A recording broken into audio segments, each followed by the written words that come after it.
Hello everybody, Dan Broker 22 here, and I am making this video to answer a couple of questions because a lot of people that are at Weeping Willow try to find some ground mixes for catching certain carp.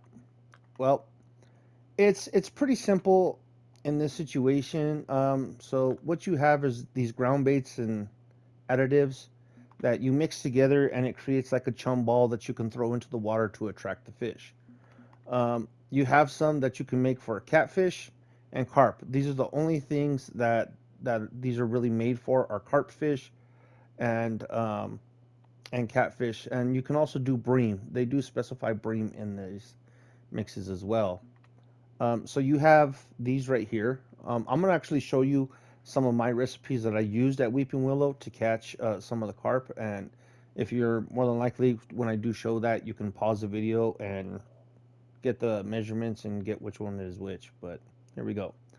So the feeder, it goes into like this one right here. This is for small whitefish. I use this to catch like the bluegill, the little small fish. That if I'm having trouble, I'll throw a little chum in there and try to attract them. And the various whitefish is a bunch of is pretty much a lot of fish. It's it can go from carp to northern pike, but it's just pretty much a universal mixture as it says, and it'll attract many fish. And this one's various whitefish, which means by it'll go from small fish to large fish. So, and as you can see, this one is specified for medium and large river bottom fish, which would be catfish, big carp that weigh like 60 pounds. Those things right there. Um, this one specifies carp. As you can see, it's called carp rival. Large bottom fish and carp. So that's what these are good for. And then this one specifies for catfish.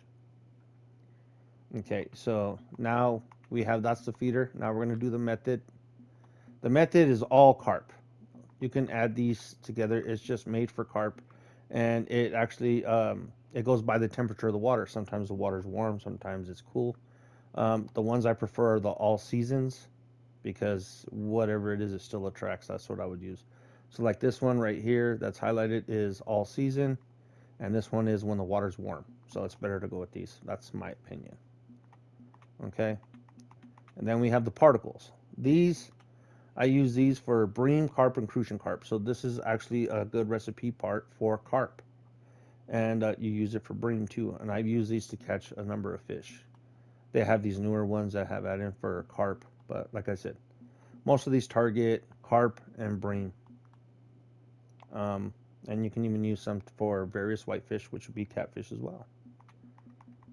And then the aromas is these.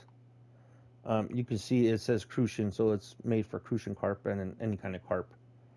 Tutti frutti conditions, warm, cold. So yeah. So you would do that, and you would just pick whatever fish you're going after. Just try to specify it to that fish.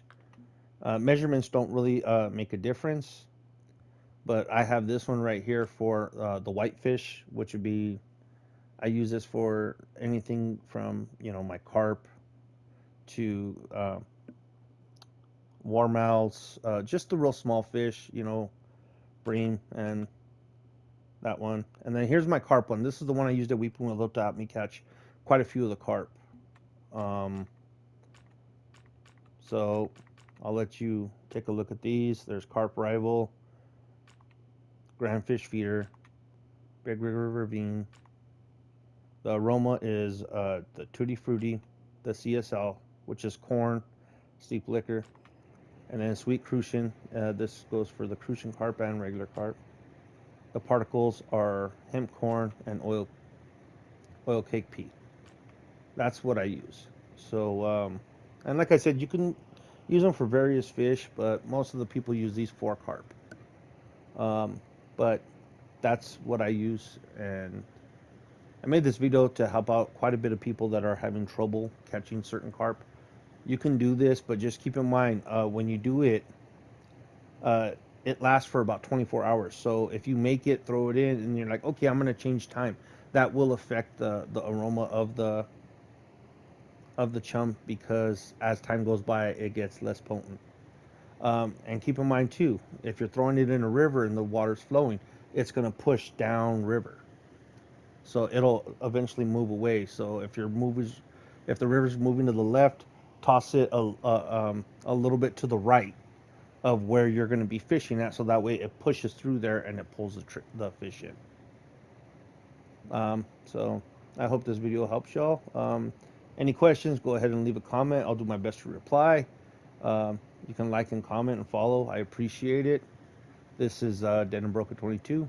You guys have a good day.